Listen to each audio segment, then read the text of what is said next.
Yami etiefo nyina ha ene awia mamu nyina kwaba edeba DL 106.9 FM eswa wo premu ato awia yi ensam ahodo ayensa asoso no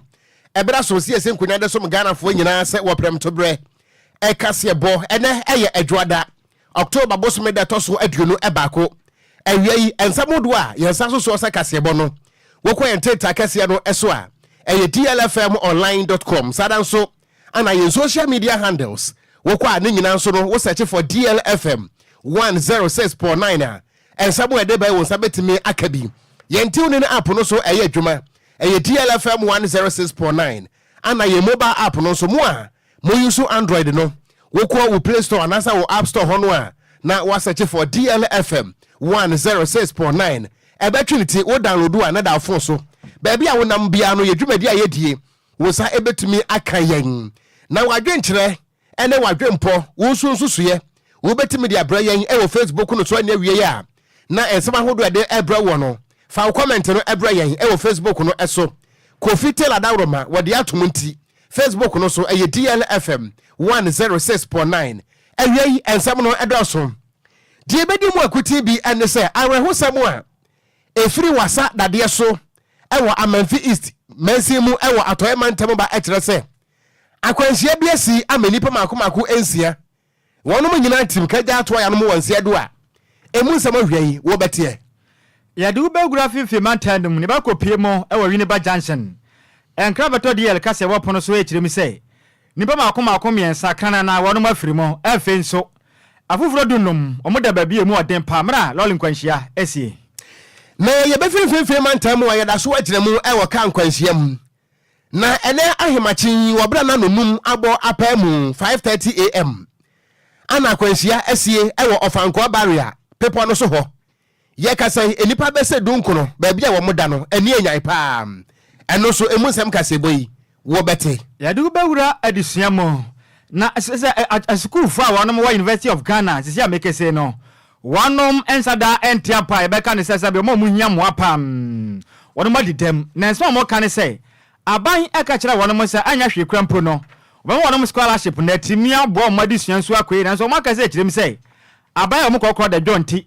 wo aban no jese na watwe mienu sa aban amasika no mo san kan de a oye kire be ni kroma se no enya asem kuma kra na amanebo a eno so efri Ghana aban atra yekase eba ekirem se mampani akufo ado yekase woni Ghana ha watunoto akwakopiem ewa dwumadie biase ewo nkofo amaso na emu nkomo ene botayenti amampani akufo ado watunoto efri Ghana no so munsem wo bete enawiai Frakatuni Edema Movement for Change Alan Kojochira Maten wakase ekirem se omanga ne babia duro no onu nkuto ni onipa Ghana fo tumetu ababa ne pe omaga na shebre ebetimi asesa sadanso ana Franka Kurane de ma NDC amanyoko no eye kanema mpade John Drama ne Mahama ye kasai wode ne ntoabo apiemu ewo tema ene ne mpotemu a wone wo manfo ne adehia wonom ewo aje kodwo tema West akwakodi nkomo na ne nsem okan nyina no ene se nyamenya adom na se Ghana fo esa de abanwa ne ehye ne nsa Ghana bambofo wo beboa ama kan de amode bebo man ho bra no Musa etumi aka ebebo de awuramu awata mantan we akopiemu awashama adehia wonom eye mufuo wonom aka se kirem se enam garam se nti ena mekasai ensu awuro betumi de aboa petepete no baye so mana so abribra no ni nyina da sa amazisi ahokire pa ena ba kuafa wonom ehonom eso ye de kasebo no bepiemu ewo Ghana ye mra se bedwafia na wotwe atwa mo no ana achiamehene right honorable Aban Kingsford so mana bagben wogina article 97 clause 1G so e declare enkunya makomako enai vacant eno achi ana Supreme Court eba bonten etirebo ese aginesie no a parliament esie no entwachina na wo mabo ato agu enam so emamra se badwane a wote abanwa so edema NDC ewo Boko Central Mahama Ayarga wotirem se aginesie no a Supreme Court so esie no wo mahwehwe Ghana mram wo mu hunu ba bia Supreme Court sa to mini efri baye nanso mu nsam de nyame yadma wochina ana yebete emu ensam pinu aka we hu na hwai yede eba besom Ghana fo nyina ese wo prem to bre ekase bo ayede efri enkran pompone mantamo asansa ankrokoti akwa DL wahanisia etiripo enkrom kasebo a yede bre we de din ede akwese mikro masambre member ye frɛ no age mensem na edimfumpa edada ne ho a ehuru twa ne ho se premier ne abekwan ewo ye ntenta kase no eso a DLFM online.com sadanso ana ye Facebook no eso edaso nti fa wadwenkyere wo comment ne fa hia yan ewo Facebook no eso a ehon so DLFM 106.9 nemom sa ukoto sa aboa krama wo si apata so na wo to patoa te sese bio obi a watafiri wi tofe wo betene get the visa ye money is coming soon natural sa aboa krama na ni age pass na kwada ye tini motom ye fa kasebo hu aseda emadwuma ko mienu Sunday Sam's Consult one of my travel and tour agency what the Ghana for to kwai efri Ghana ekopiem ewon kwofo amaso Ghana de ade papa bia shada ma hafiri se wo man se de simu ani ewudi agro na sa wonyemu a wo ba retwa ko enu ntifo ne kirem kobobra kofi saute ye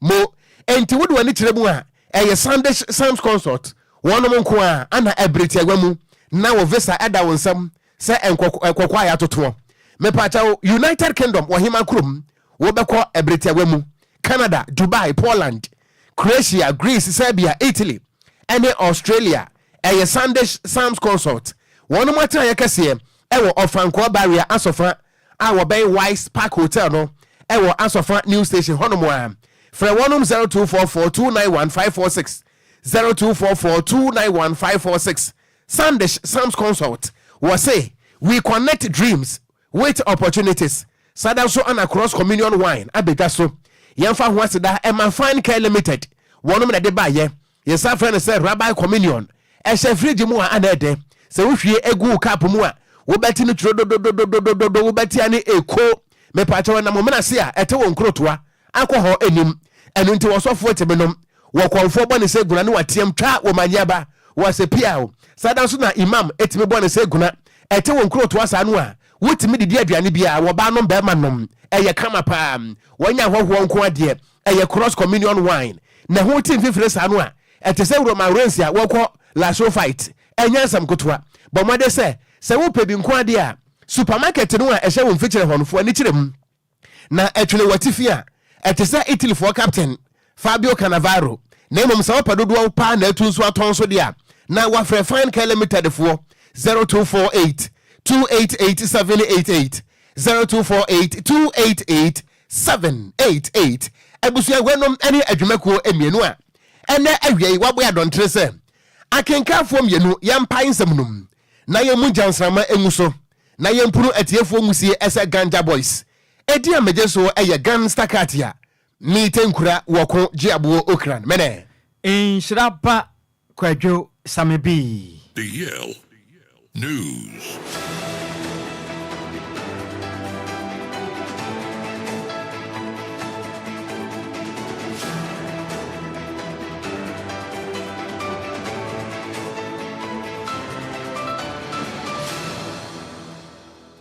Yama Ghana fo nyina kwa ba na Africa se bono yemfa emu enkyeremu ensomo na abusia ba ye Facebook no so a ye kita videos and pictures of Inogan wo hwehwe ana wi wani so a enye yie na video no ye wode ye awreho na agese wo mia wane fe ansa na watimi ahwebi kase bono ne nkyeremu anie awreho samu a efiri atoya mantamo ba ekyeremu ese se wudru amanfi East Kropon no emu a ne kuro ba ko ene wasa dade so ye kasa ka nkwanhia asie no anya sam ketwa ne nyina no ene se fuel tanker and a registration number eye GT 698-22 eye mono na wosofa no edi free board ye ana wodi ani akirem e wasante manta mu kumase na eno na wo akirem se wo bra woduru eye wasa dade so no ana wo lose control eno nti no wotia break ya ne nyina sa bra so no na Nissan minibus ya wono so eso nipa ma de ye friend se Stanbic ni bi enipa egum eye makomako edunum ye ka say watwiafa eye Nissan bus no so a wakum enipa makomako ensia wo manyina to mu ho wo mato ya no e wonsia do na wo ba ye Facebook no so a sani akwansia no esisi ye no ene video no eda so wei ene kan say videos of Inogan kire say wo hwe a enhwe ana wi wani so a enye ye kura na wo mu ade wo man hu bi a kire mu ese sani afu watanka no emirika na die na sa abran so minibus no so adi mirikante no wo bi antimi andoje na nyonko ena kire so mo de hia mu ane edwasa na essence se bi aprawa ketwa wo hia kase a wo bobonti no ka kase eye tanka no etimi twifa eye Nissan minibus no so a enipa mako edunum 15 ana na wamo eteka num wakum ensia atom ha ema yekasa yi emu mako enkono so baabi a wamo da no enyansam ketwa na wamo a ewu ye no akwara ketwa bayiwa eka ho ebi ana enipa ewu no aye ensia na busua bra ye Facebook no eso eye DLFM 106.9 video no eda so a wonso betime hunu sania awehosam no esi etie na nso na nyina mu ne sabi empanese de wo kwa atan de wo ba atan de wogina ho de atantrodo yensem troni teacher course won na jebre any police MTTD a wonom ewo wasa amanfi east importam ho edi nkomo ana wo mo echirem se awehosam no esi ye no esi ahematin na emom no wo mo ewo no ye do makwakopiem ewo mochire ana wo mo so asabre wo mo na sense wie mo no so no wo mugu ayasa bia ye hwese ye betimi age wo mo kwa ade afiri wowu ensam na wo bra teacher course wo boy ensam no mu amane no moma ye ntese ne wo si echire mu ade ma yen na wo ba ye Facebook no eso a enya sam keto awo wo ba hwese ne Stanbic eye mini basi ayam no a esne milk don tra tire se ye twa ne se taw enipa sem na nso ye ntime ntwe no wotie mu nsam a awre ho pa na wabra ye nsam training no ebo mu amane no emu nsam enie awre nsam esi wokro ede wasa dade so eno ewo wasa memphis mansin ewo atamantimu mu chiremu anache se eye fuel tanker ede eye oil anaso fuel free body ordinary achirem e ba betwum afa eye wasa ekropon akoti obuase anase dumpa esi number GT 698-22 GT 698-22 aje se eshi abra odru eye dade so wabra na nizam passenger bus ya eno so dia 24 efiri obuase na bi won abetwum afa wase kropon akwakodu board obi nim dia ebaye no mu chire mana se tanka no abra odru eye dade so kwantempo so no olusu steering control aje se obi nim ye ya ofiri ne kwam ekotwifa passenger bus ya eno so de passenger 4 efiri obuase eko eye wasa ekropon ene board ya ne bugoso no okotwifa won so a ene emu ensia a abaiwa ketua bi eka ho a omo de omo ambo wampu na omo atumi akasa ochenkeni a okita ehyen no so efiri mu ena enkron epradi mu odin a me no kase ebi ensa ate ebi enan ebu ebi kon jese okohye se na kwahyensi ye na etan na mojapa epram nipa ma ewa kwahye mu na nyezi kura me no kase enipa ensia no sa brede ye de woma mu akohye emukura bia emu yensa eye emema na emu yensa so eye emba na se nipa 6 no emema 3 emba 3 ekasa akode ho a ye do ma akohye eye mortuary na approve so any abrese krodo ma mnuka se wo mu eguso a wo mu ye asonhwemu na eprafo no so eguso eje ayahwe empire na so ye mpo edema ye eprafo se wo mu epradi mu odin papa yi wo mu eprepra ye pa se Ghana fo otumi ebo mpaye edu wo ma na nya wo se ensia na ewuo na sabre ya conference wo mu ewuo no ene enkro na wo so wo mu epradi mu odin no enya wo se me no kase kura ebi betumi asan afiri muti wei ene akwahye huhu a esi ewo wasa ekropon amanfi is yawo atamantem ni enti weno eyamane boni teacher course ene ho ana odi ne dwuma na busuan ba ye Facebook no eso a eye kirese Nissan mini bus ye so nipa 15 no sane tanka ne sitwi fa so ayam ne dwobe no wada sanity mo obeda nya nkwa emu nsam ana video no eda so nto ba ye Facebook no eso a eye DLFM 106.9 ye to akase bo no eso ye to akase bo no so ana ye fira to mantem wasa ede ye ne da kire mu ofimfi mantanum ne yenko piemo e wo Nhyiraba Junction na nkraba to de ye kase bo pono so e kire mi sei enipa makoma miensa wode mafirimo afufuro dunum nso bebia mo pede da no emu ya pa ni nyina ne sei enkwanhie si endrada e wo Nhyiraba Junction no na nyasem kuma kran na kan ni kire mi sei Toyota Vita and registration number no eye GW 907-24 afenso eye Toyota Haze aneso so wode passengers edi features ene oboase de bakra mo prematemu aneso registration number no eye AW 78-22 edi kwaya ntemu anyasem kuma kra Nhyiraba Junction sia mekesei enipa makoma miensa de kana na omotoya watoye mu hono ma wonom entimi akagye akufro nso odunum de omo pra emu odempa sia mekesei wonom eda eresabia na mranza ntwafo ene jesane Nhyiraba Municipal Fire Service Commander DO2 Frederick Edupokudi nkomo no ana wo kirem se Toyota Vita no emla wodi mlika tente ekono ohunu sa jesane traffic bi di nanim na America no wade nti obon ho mode se de tie biara no betumi awo mode ana wasan traffic no no mra wakọ no na wonim se OH express no so edinanim a obanti enne ka hukuma senkwanhia no ekosi asenya asem kuma kran na se America se otim se ka ne mienu nyina da everyone mo kwan so de konya ntamu a jese ndo da na fatwa ne saka ese jese osaka kira e dia husem wei edisi ye na di o2 eye edupoku esa kirim se edibi makoma mienso mo firi mu no ba ko aye be ma na se mienu nso eye ema no ko ade ba ko adwo ne se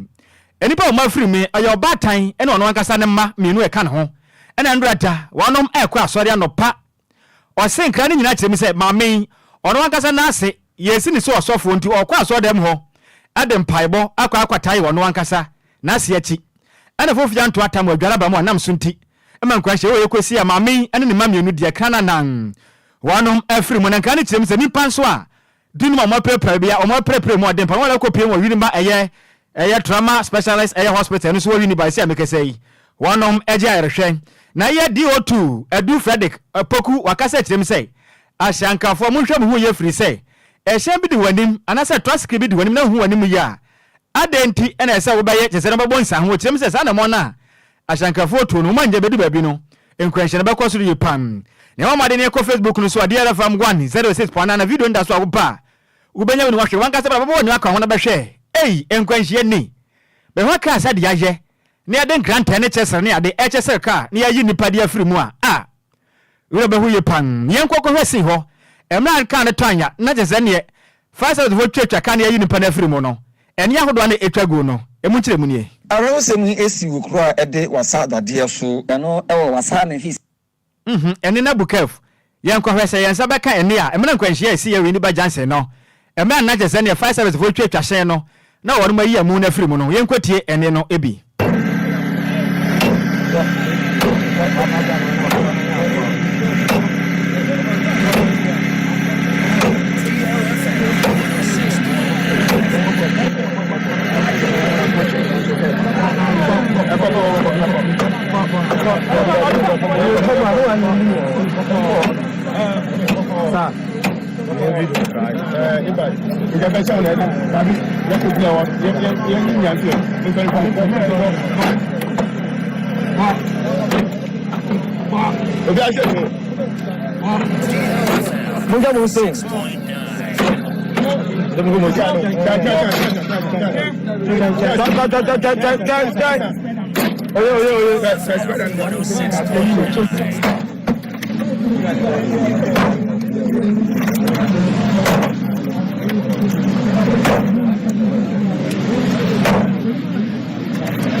eni a woti ye ayambra kwanhia ni sia wini ba junction a chesende odum jadwuma yafa ono wini pa ekopie ma no twetwa hyen no na wono batumi ayi enipa na afiri mu no na woti na ba Facebook no so a DLFM 106.9 de yekan so ama Facebook no so a wuhu de yekan ho adanse de afiri sei ba ba hwese de ka aje na etwetwa ka no ansa na yini patintima woti nyina no sabe enye fufuo na yewo anase na ntwendam na etwetwa na mom eyeka adan ya butuo na nipa makam na etwetwa ayi wonom oko de asi wini ba jansen so eno no yenim de yekoso se na nsen ye beda ye besori bia nkwanhia no so de esi a enipa firim Kwadwo oko sane yesi bo ha ma ne chese pel no wonim Kumasi bode baby omo ye trunk no sure wo hwa abeka se eye Kumasi bode a ye trunk abusuan ho wo ba ye Facebook no so a wo bie ni hono mu a wo betu obi afu okurom ha biem enipa ewu sheka anum ana ye ntimi enyi no nti esese fire service for ha makakraka bi ana ye chesel te sania ye chesel dan te ka ana ye chesel se na be ya betimi ayi nipa no afrim but Kwadwo oko Ghana National Fire Service or emrantia na ye adwumade na mom the question is enti se akwansia bi se esi a omo de manpower ana bo hama sania carpenter ni bo dan so ye ni machine ye de betwitwa oko menyi ni se omo obi a enkomo omo mfa nko omo ni bi yes DLFM omo ni bi because situation be say no say abasa nipa no kra we hye mu no wonwui ana bia ye twetwa ka no e dia rescue no a send ye bo ha ma pe ansa ne yi nipa yi so we hye mu a obewu da ben na se we hye mu a obewu enti ana video bi say Kwadwo de mpese mbusa ne say interior minister ana wo hwebi he say no nyina be fontenten o mokoso da bia e be si bia nso o mote enti de ekoso we Henry Court wo hunu because se wo hunu na so wontu ho na mode a ene Ghana ekwan da yanim efiri se menye sure se abrochire no ye mpanifo ekoi accident besi ama wono mo rescue team for ebe yusu manpower hammer ana abo ache se o car na ba na se na team de se kan e twa dade okwa tete ya de se kan e twa dade so honorable Henry Court enti mutu kwan kwa abrochire a dia na ye hunu atiti sei ntia na mumu hunu bi ewo ho na se mumu hunu bi dia ene Ghana fo no bone be na wo mo aye emu oya pa ba ko maami a wa firi mu ya one ne maami enu nyina ya firi mu a ye kan anopa me ne baba ya ba ko afi ne wa wie SHS edi ne di nkomo na esunti osunti ontimi ne ye nkasa na no me wura ho esu abofra ni super afi ne wa wie SHS obatan ba ko one ne maami enu omu nyina ewu afiri mu ya ti abusuya ba ko ene ye de funu miensa ko wura ho me na me ka kire wo ko DLFM 106.9 mo ye pa de sie ndie enti Toyota Vet no ana ye bo hama ye chisel se na be ye be ni pa wa wuhye pa wa wu na firi mu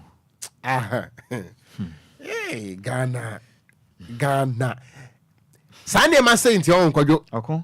etesa nka morofo ni hwebie se na be ya se Ghana fo mpanimfo pe besi a omo mfa ma wo mo kra because obekom na aban bia ba krom ha wode Ghana Fire Service din akwaje besi apan DLFM 106.9 enti atete mrantia no akita hama ana ba ko kita chesel ana ba ko ka kire ba ko se mpacho ya hwe won nsa yi o because ye the hammer na ebo nti wan hwe na se wono kura no ebo ne nsa asem fofra ba okon ya mo adwuma ye fo na ba so yes ya mo ma ba so ma ya adwuma den na we ma ye no temamufo ni bi no ya ye hu ono mmabo afiri say sometimes bia eja beto ba bi nkwanhia bi asi uhwe ni se fire service mbabo adwuma den na nso bia na akade enti omuni no mo no ntumi ankoye wa hwa na ya sibirim wo ma na se ya bo won aya sane ma ne yenye ka afiri say akade no omuni bi de enti a wo mu nso ni bi no eye mpanimfo no amo Ghana fo no akoto aba kankan de ma wo mo no ana render Ghana Fire Service useless because near the ompene say won betu ka no mum ntu aba ho na woni akade dabi and eye won madwuma no nti some fra wo mo a they have to come adwuma omu ye yes omo do mo kwa kra etu asem because we hammer we ehwetiri si una anim a enya sem kuma nso hwe omo do mo kwa etu asem enti Ghana fo se bibi si sei na se modi abufo no kwa Fire Service so a wrong bullet ya mo mfa bufo no ngura Jubilee House ya mo mfa bi ngura Interior Ministry ya what Kwadwo na de make meboa mo mfa bufo no ngura ba bia moto aba no ko ye because we mu de se wo mo akade no anka wo mo de beba ha bi ni ho ko mbe pa ma na boro so nso akade na ni 106.9 aba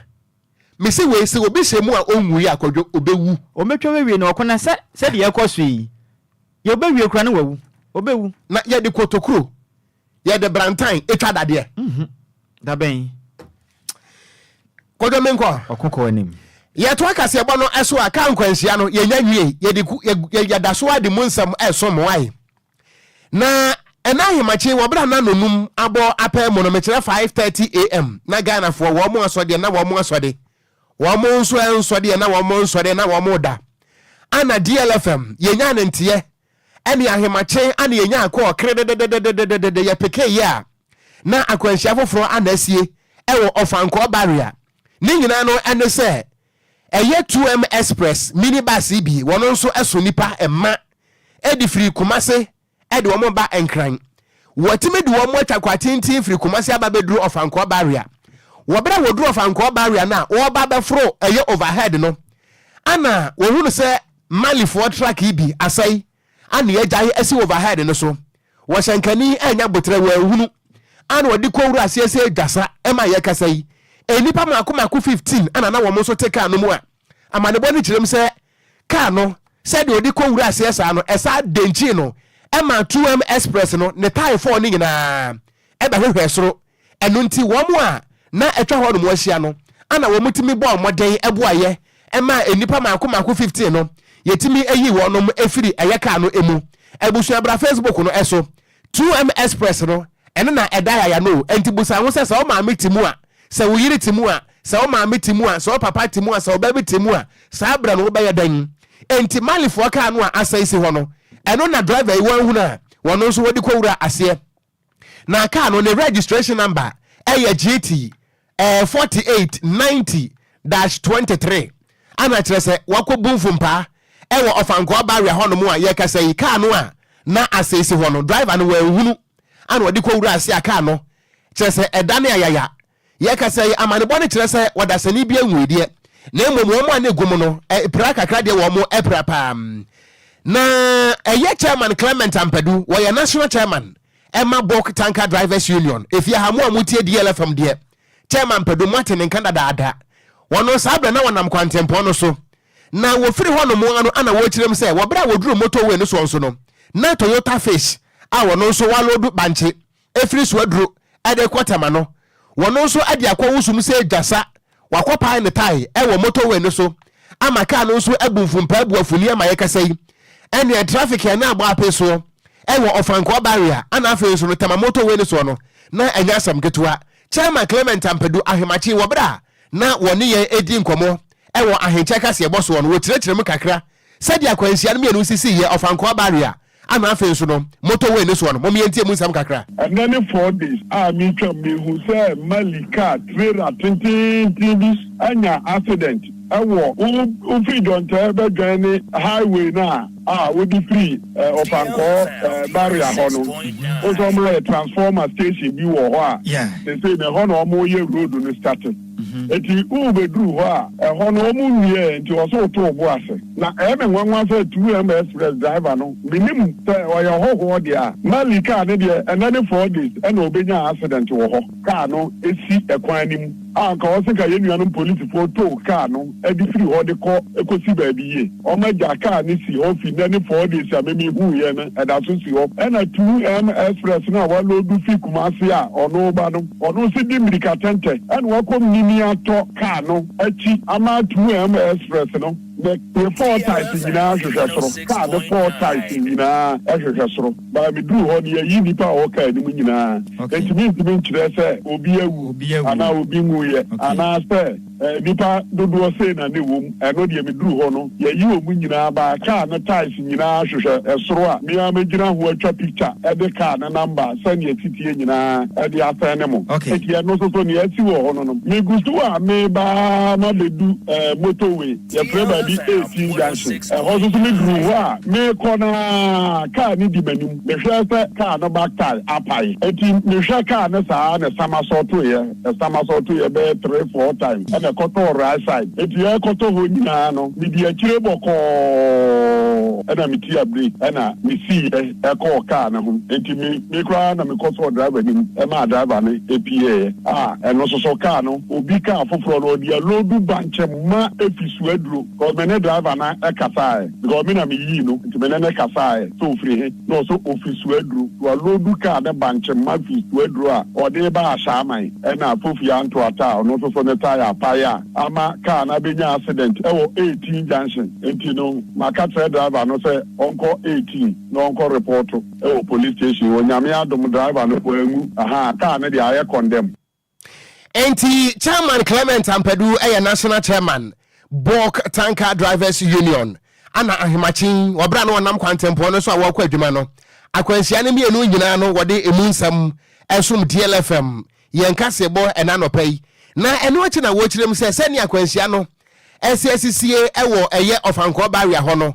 enam so kura mpo majabidie ka ba ko so hu nsa no wono so abadane abutu ewo ofanko barrier ho biem enu nti obesra shankafo a mufri eye Tantra Hills na mudi moni echiremu ewo poku asese se mudru eye Taifa Jansia na mawura Taifa na makwa kopie kwabenya na mapie eye ACP overhead wona mukọ mo so amufri eye Enquires na mo free poku ase eba na nyina nso no se wo ba ofanko ba wiade a wo be ha ho traffic na no odin pa ese ne brace ahoma eno nti wo nso no wudru ACP poku ase kwan no so a no afa benkum nya sa dia se wo beto traffic ni mu a agye se ya nkatoa ekwa wo so ma ne banya mfi hia dwewotwe ansa na onya kwan atwam chairman padu ade futo ma hyenkafo se ebre we so ahyenkafo so mama mani ena ho etina anopa ide esi no anya homeka ena ofanko de no so no bidie ka so hu ye no no so de abehwe ho ka so bidie na gwiri agukwan ni eti de mesra ni say obi ona mo ofanko kwan no so de uduru poku ase a ha ho so be fa jonte ana so uduru amasama na wo kwan foforo bi a ofo so be fa so a o me fa jonte a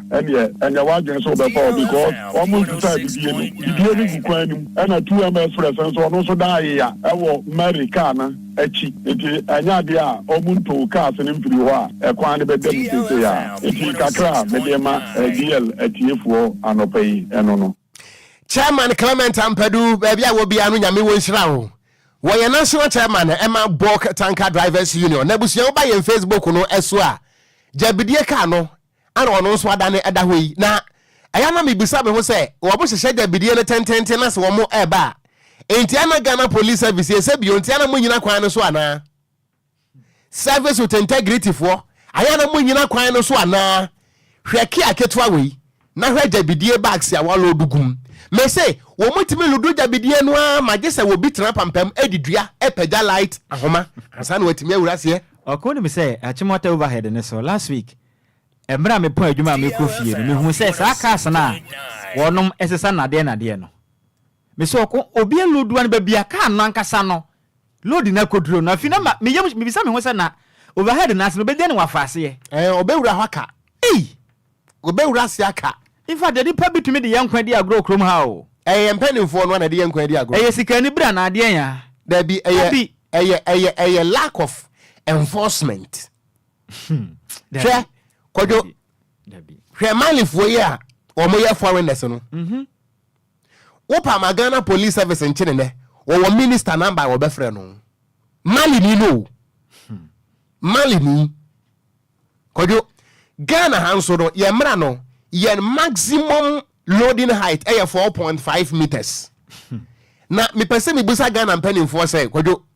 She light port in tintia ya wayan humain. Wasne 4.5 meters, right? Pa. But careful wait me lodu jabidie sama obitina pampamua. Just what the edua apeja electrical cables no bet ye busa se enti se nipa ne lodu pepepe 4.5 meters no anke be peja nhoma odi free he na eba da bi ensi Kwadwo odi free he na eba eno ne asem no won fa na makurasi o wode na monkran onya du nkran ha de ase de etie bia no be fa se kwantempon so nti obi hia mpanimfo yi enso jabidie Kwadwo wo mo di free kentampo na eba o wo mo di free efensen barakasi achi ho wo mo di bi free adweso wo mo di bi free suhum achi ho antimi eba beduru nkran Kwadwo achimota achimota old station no overhead na se wo mo de niema ya lodo ne tententen malifo ne Ghana fo bi ka ho wo mo twi ase esa ma wonam overhead no a uhunu bim no iron rods na contractor nde ye no ni nyina wa overhead no enti dakrope beka so overhead no a collapse adwiregu na malini Burkina Faso ni ene Ghana ni ani tire nyadwuma na dis abone no yo omuntu onkoso na wo hwe Kwadwo kai a eno so asai si overhead yusu ya eno 2M Express edi akowura ase ya Kwadwo ye mra no regulation 102 emra na se car asai si urban area within 1 hour ye nto mfemfiri ho but what teach Ampadu a car na say is overhead no so 4 days ni o sa fe na edipa ekowu ase more than Ghana for no Kwadwo we are not angry enough nhwehane dos dodo BBC a ebeyi ani saa na akofa semfoforo de abefiri se wo nkwanhie ya esi ano pay 2M Express ni se no sankaka na nsi ho a enkankwanhie we nya de ebesi wode nipa firi kumase ya bibia nsia beduru kana heya na kaya se esi ho nti wode abesha ase ma hwe yesi ofanko barrier overhead so na malini ka atimi ansa yesi so kwa na watwe but ye musa mpanimfo no se Kwadwo enti se Ghana ni ka akose esi Malia ebedi 1 hour wo kwam enu na enu mo na omra mechire mo nifiri se de omokwa man foforo bi so ha mra ne ye adwuma no mbedu krom ase ne ye de ne worom toto na se no ha adwen awu se kro no edu ba bi a ohoho ba ebewura mamu ha de ope ne wo ye enso Ghana ni tu kwan ko ba bi okon bra wo bre ni ma wo famu ne nya bini minim de ndi se ye de ye de bibia chekwa etoto ye ni mo ajeje mu ne temamufo no mo hu na mane nanso ye kwa man foforo so ane ye ko hu na mane wo honom enya de bebo man ne da ache ne chekere Kwadwo minim papa bi aye ka say wo ye minister wo ye one of the regional ministers Burkina Faso ni already 10 na wanfa as a way so na ya che no as a way point wo frɛ minister bi aye ka say wo ye one of the regional ministers wo frɛ no e ma order from above ye ka say Burkina Faso ni no ye nya no no nko we ye nya ni paramane fa ne ho nkodi DLFM 106.9 o ma ni dwa edwagwe nyina pampam Kwadwo oko yanto akase bo no so ene yenwura mu awadesua mu na desuafo mo University of Ghana wono mo ne de omo ye special needs student a wono mo hiamwa efiri se wono mo didam obi wan nani eye ne ya obi nso ana ne nsa ne nan ne ade nte no empanifo no man Ghana ya desua enhyehyɛ mu nso no ma wo maden atwa sika bi de asi wono mo se sika no mo maden ade mamofra na timi ya bo no mo kyesa desua no wono mo atumi ha wono so desuafo na ekyirem se sia ye kese no okopie mu ewa scholarship secretariat na sika na ntumi ma o Okogyeabour Ocran bi dinti amania wono mu hunu no yasem kuma kran na Campus Association of Students with Special Needs no aka se ekyirem se omo ma ban no kyese ne na watwem yenu pe sa sika omo nsa nka ya kyerɛ na oman Ghana mu no enya asem kuma firi se edi kan no man kasa tibia mu anye sika akran so omo benya na mabɔ modem o madusua so atuma konkan na oman yimpo adehia wono mo kra bibia gina so kama mpo wie suku ahebra mo bre na wono mo nso a omo kasa eni padua bibia di dem a mo pra senkeja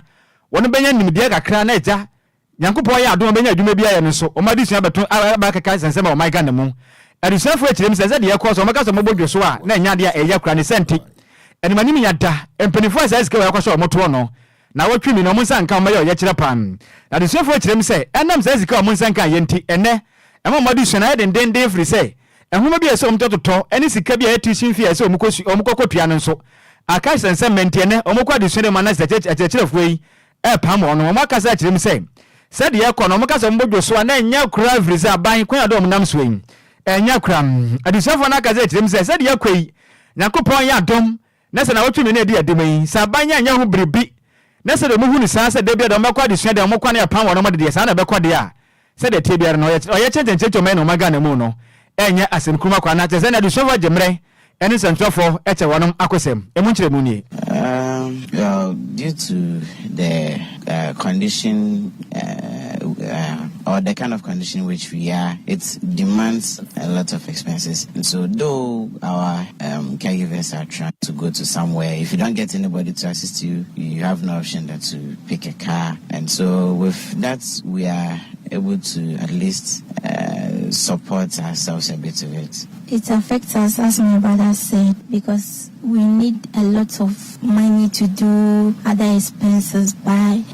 we need to buy textbooks and scanned before we can able to access all those things. So all of those things we need to get money and other things before we are able to get. Because most people wouldn't want to go far to purchase your items for you. You just get any shop nearby, which the item will be expensive, right? Well, the amount is it should be improved. Eni awoti ye ayadusuafo a wonom ehiamwa awa University of Ghana wonom akosem na mode asom yin enu achina ranking member on education committee a wo ma hyebetwam ne den adecrement a park ono so je mre eni sentrofo kase kyerem say niam ekoso no sempenifo afo man ansi fo ma de beko ma Ghana mo no anya de bebo ma adusuafo no ma setenam atini akoyi kura. Why over 2 months now they have not received, over 2 years now they have not received their bursaries and their school fees have not been paid through the scholarship secretariat. So let me take this opportunity to call on the scholarship secretariat and to call out government for failing in meeting its obligations to persons with disability, to bring the scholarship secretariat or the sector minister to come and answer as to why it is 2 years and yet these students are not getting what is due them. Any a woti ye ko pie mo masebedwa anase masebedwa mu a ono no oka ranking members a wono mo hwe emumasia eya bedwoku a wonom ate o masebedwa mu ne din ade Clement Apak ne ne na woti ye yento awia prem to breka se bono eso ewo DL wahanensia achiripo enkro fa wadwenkyere ne nyina nso bre ye ewo Facebook no eso a ye beje braken kan ne nyina nso ade amawo ye bowura mu ewo kase bono emu ana ye kwakopiem ewo mampani Akufo-Addo na tena ye kase mampani Akufo-Addo etunoto Africa na hanu wa kwakopiem ewo South Pacific Ocean ne nyina no ene se 27th heads of state and government of the Commonwealth nations wonu mu nhyiamu ekoso na nhyiamu no amanebo no echire mu ese dibre kesie bi ababada ho ne nyina no ene se Commonwealth nations no wopani akane na wotwotwo de ma wono mechire secretary general sabre wakwana ho megiem akonya na babeto ho na se bi emperor se asansa akwatu a wodna chiri eja akromanti wonu mu a eprese wonu mu ebeprese atumi se secretary general edi ama Commonwealth nation no Ghana oswafo a wohwe amanone ensam eso ye ma Michelle Ayokobotwe wo prese to me no ana afenso no amamienu eka no ho Gambia ana afenso no Lesotho na dwumadie no nyame ya domo a ekoso enanu nti no mampani Akufo-Addo enso atunoto Afrin krapompone mantemu a wone kyeresa atraye no ho no empanifo a wonom ewo abanum ana sado makwakopiem ewo South Pacific Ocean a ehona dwumadie no ekoso na wo makwakoto aba ede yi obi a wono ebeya trotro pani ede ama Commonwealth nations no na ensamu nyina etofom a na wosoafo a wohwe nkitawodie eso information minister madam Fatimatu Abubakar woni DLFM yensam troni Sammy Opoku ana edi nkomo ana wochirem ese dwumadie no amai makomako aduonum ensia 56 heads of state a wonom nyina no every Commonwealth nations no emu ano makwakohye mu ye South Pacific Ocean abato no ekoso na wo Ghana nso yedi ntintimai papapa ewo Commonwealth nations no ene Commonwealth no emu na ba ne sanso de anachire se wo di ade ebo na ye ma Michelle Ayokobotwe nso wo bi a se eba se ye nkasa ye modwuma ema Commonwealth wo modwumadie no mbota ye ntimi konkane a ye ma Michelle Ayokobotwe obo no ho mode papapa enu nti akonya ne ba ya no na ehu behia so no nso ekokopire bie enu nti ne kan ne ke wo wareshe mu se ansa na abato obekwa wi na kire se ye ma Michelle Ayokobotwe a ye minister for foreign affairs and regional integration watimi edinkunim se secretary general edema Commonwealth nations no na se de bidin ka di to dwan amai miensa ana wo mo epirito me no Ghana Gambia ana afenso no Lesotho ye ma me Abubakar Fatimatu wo information minister wo bra wone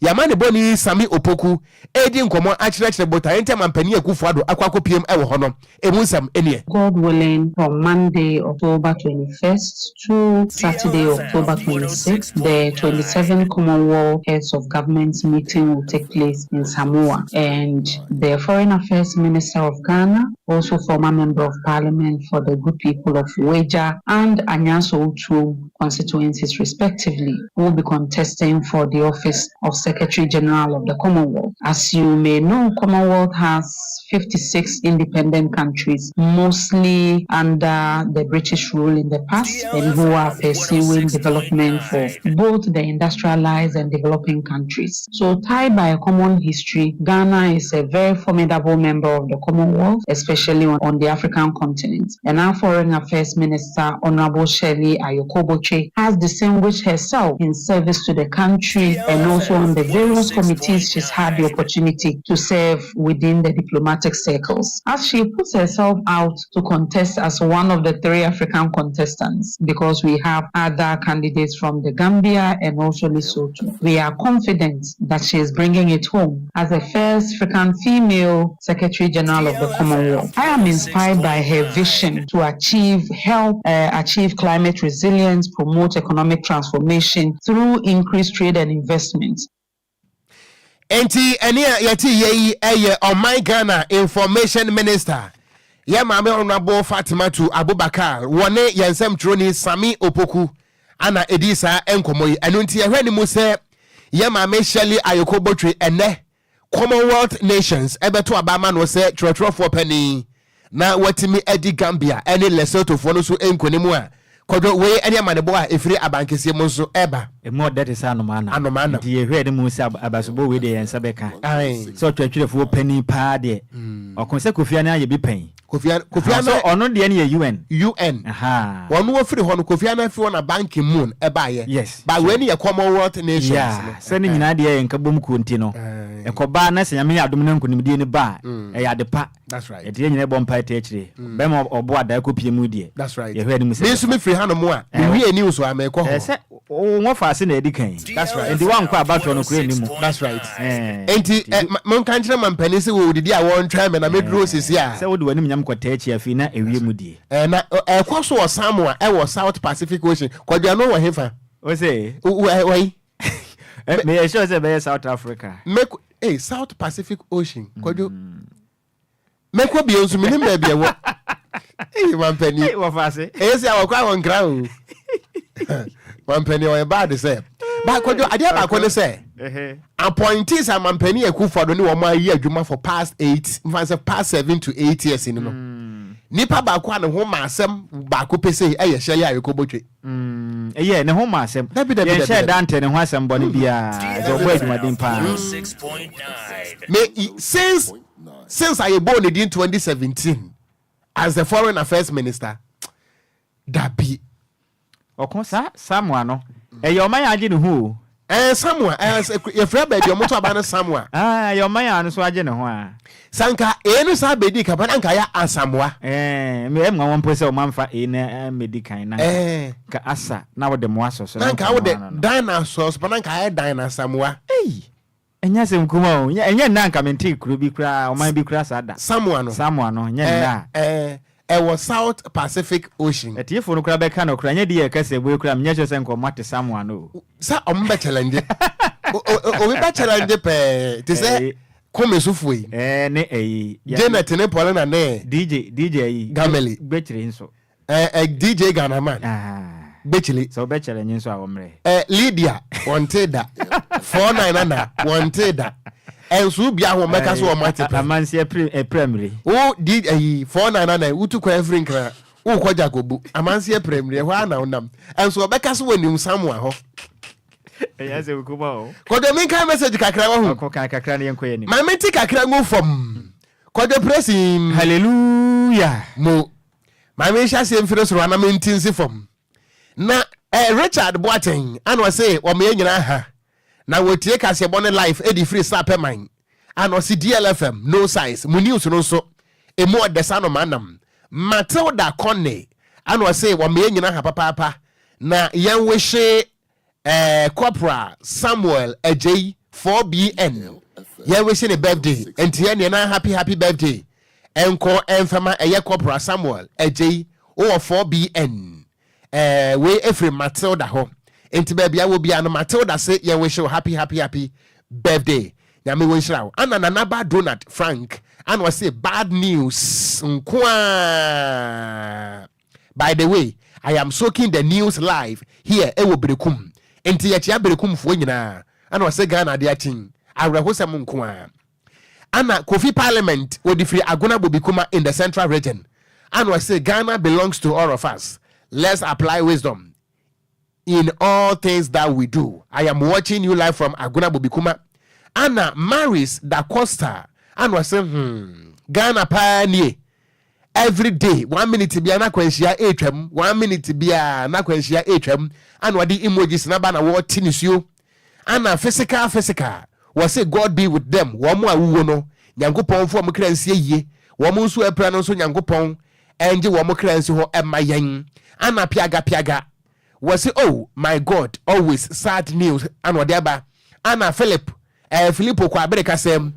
dear Amajo Sembayano one take rada men kind cratching.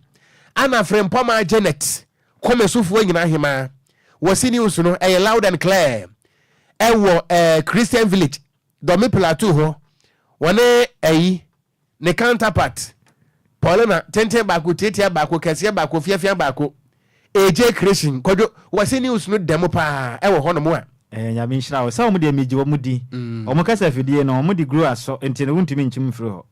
se Paulina ne se ono no oba betua school fees no ma kire ne nkran ne yie ye hwe ni mo o ya che Opeso take as an otini idea. That's right. Ontimi nkwatu. Ontimi nkwatu M1 no kra. Hey. M1. Aje nkotoku Lumo. Wo be kwati na be that nkran. Ewradia. That's be she kra. Na Kelvin entry and was oh Ghana. Election time oh. Ana Ghana ye kum nipa sa no. Was news no loud and clear. Anna Doris Enim. And was good afternoon. My regards to you all. I am watching you live from Cape Coast. DLFM news. Papa. Yeah, that's a Doris. Say be also boko dear. The akane nyina no. Ye beka in chambers. Anna enyan kofi. And was with news no. Kelvin entry. I will say, oh God, help us. Help us so na Ghana dear. Akwensianti enipa ye mobo. Obapa Angelina. And was Ama Ghana pa nie. Anna Patricia Atafrempon was say, hey, what is all this? Intashan can for the mutricano. Na sa mama money edaho kakra. Na aye den. Sa moto mo boase kakra na aye den. Na kwadwo Robert Gamelia bedwa. Robert Yabawo Gamelia ba. Was offer. The fire servicemen are redirecting the substantial energy by using hammer because of their frustration and turn it into positive, effective, unstoppable because common sense is common but not common to common people. I no person what you saying. Say bro funi raveti asie. What say? Wofa. Gamelio. What say wofa? The fire servicemen are redirecting the substantial energy by using hammer because of their frustration and turn it into positive, effective, unstoppable. Because common sense is common, but not common to common people. Common sense is common, but it's not common for every people. Common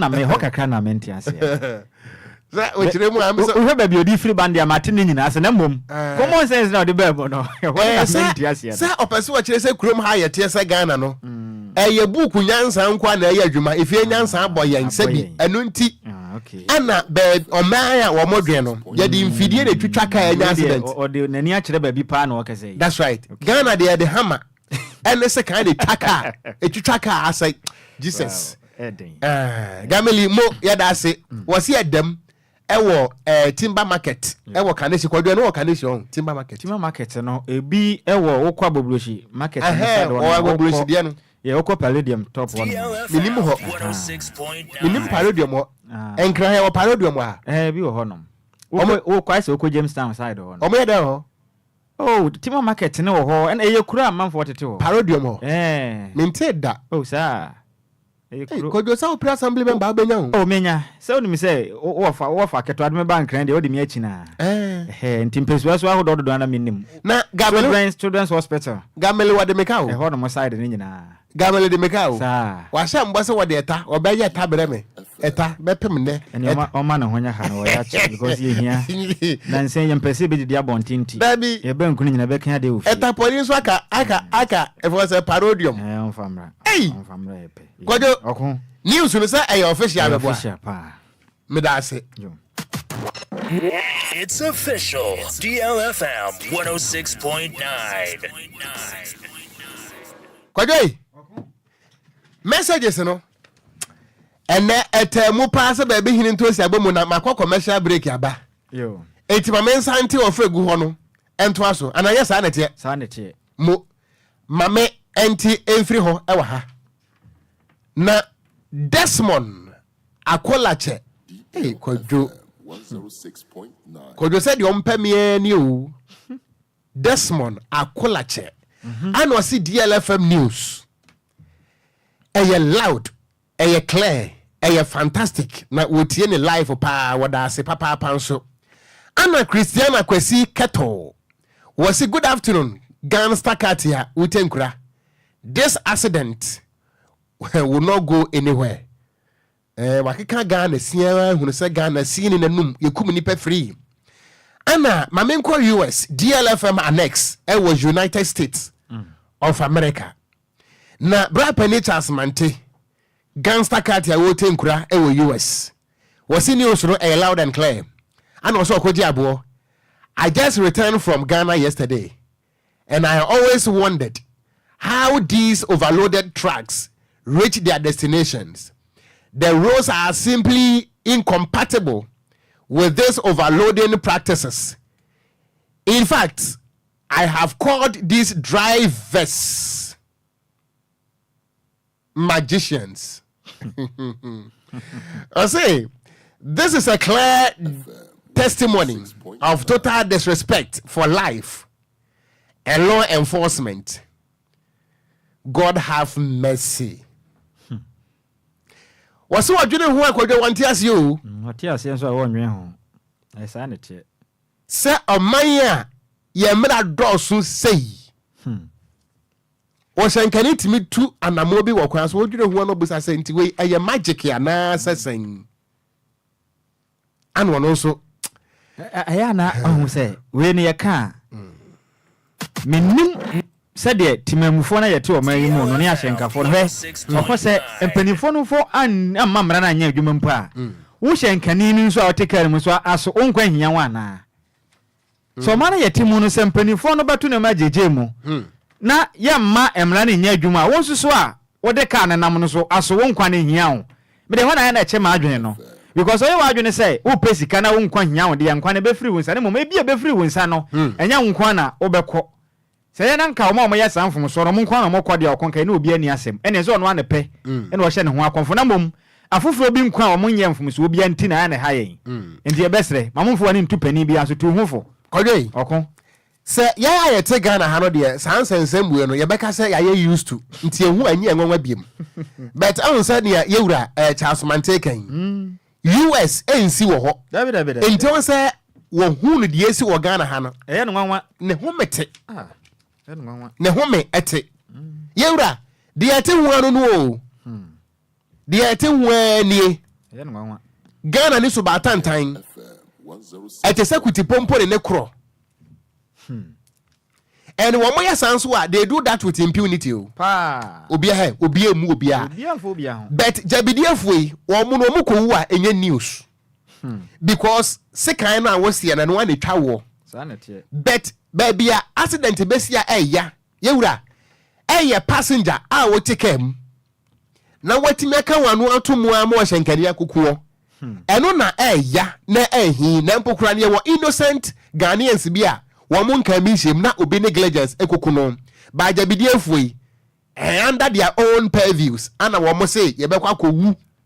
kwadwo ne ana meboa okunsa na tie enti yewura kroma ye homete papa ya mention woni Donald Trump and Joe Biden and Kamala Harris e wo US na had yesi yetimu anie we ya list mistake kwadwo go be talk sanity yentu akase bono eso Abbas Austin 49 nana amansi eprem hwe wo dwananum kwadwo hwe wo dwananum ha makuhu wose wofa wase dey wase kuro no kram so wakọ wakọ samu ahopen wase onim kuro no wase onim kuro no pa 49 nana ni free amansi ni din ne ye 49 nana ana wanya ne 419 nana mo ono de 49 nana eti amansi epremre e ka kire se ono woni South Pacific Ocean Samoa wo boa me se wo boa ebi ana odim ho wo boa wono wotu kwan a wakọ long journey pa no eye sankore ene ya metwa je wali o wo boa mate wa me se 49 nana boa tabewu e pa no oko mate kwaje oko ko fitara boa de ko Facebook no so na yeso so a nana adwa se okay one sexiest journalist mia my de no superlative no ye sexy ana mia me de superlative about my sexiest journalist ana achire time kwa miefum wo mese nkonya na wo mo at the Monday's edition of DL hour no wo de aba na kwadwo nyame adom Friday no wotimi to mo no ma na adwa ana obey no mieru this week omo ko no manhu omo ko yebunte no yebe ka ho asem no woni mta mo edebo but so omo ko na me pie kakra ba wan to mo no aha na adwa oh that na adwa de me ne te fan en ha no so odi mi se metimi ayama na aduane asem de fan bi ani o Oko ba fa woda kese we enko enfama hajia adiza ono no offri ashaman. If you want to down for Salome Nyako dodo abon ma ne say Sally o kire mi say na wodanti twede empo Nyankopon onja ne kese ya pande kofitela abeboa me ha na we project ne ni video no Facebook no so no ni din e de hajia adiza ofri ashaman enti ho no wote ana so ofri ho no wote ashaman ni din e de hajia adiza wote ashaman na ono na down for ni din di eye Salome Nyako dodo na esana mra ne say eye Sally ono sufri oyalefa ene wo kire mi say na down for opena sempantine na wodai die twede empo Nyankopon ni din no ema no so wonya ne kese ya pade pa bia wasase we su no ninsa entimi enkamiso happy birthday enko enfama hajia adiza ufri ashaman ti on da so yo on da so no ho fe pa yes so kanfo bi na unia ba asre so akwadwo na so emfanti be ka de pa ofio yi so ade efen so de okontumi nka senye mum azara ama pade kra yes akra abra nyamenti ye ho fe pa Kwadwo Pentecost for ya we say wo kan for aba bia me ye bia no apostle opoku nyina wo sen asema me nsamatena se okay ena me press na danso eda dan ye tete o cancel no so wasanse that's right ansama bahakora na ensia ya timo ensia ne de o say okọ no ho ano ene de me be de wansanse because me ne ni ho nkomo anem apostle we nyina de wa ya we say wo be kan for so de dadi nyina no wasan ase ansama bafia ha okay oya we say wo be kan for obi baba oya we na obi baba na nya nsa no ofa se nya me ne ball mom enti ese ye kan ade ye de ye okon say Nyankopon wo ye creative art o me na me ka kire wo say DLFM 106.9 Kwadwo sa Bible kura se agbofo no mo ye 72 ma 70 sister anko heaven biem eho enti wo kura wa anko asenya news anamboa wo se dey wote enti so adana adwase okay ene ni team won mo at the DL hour no ebetwa mo so eno achi no na papa no and so silver lady also had the drive na ba edidim na ba efuom yenu abelaba asaba medin at the gun stakat ya meeting kura Okogyeabour Ocran Nhyiraba Kwadwo Sammy yes also yada mo nyina se awia yi ama mo nyina mmo eniti ya wogye wo boja DL News.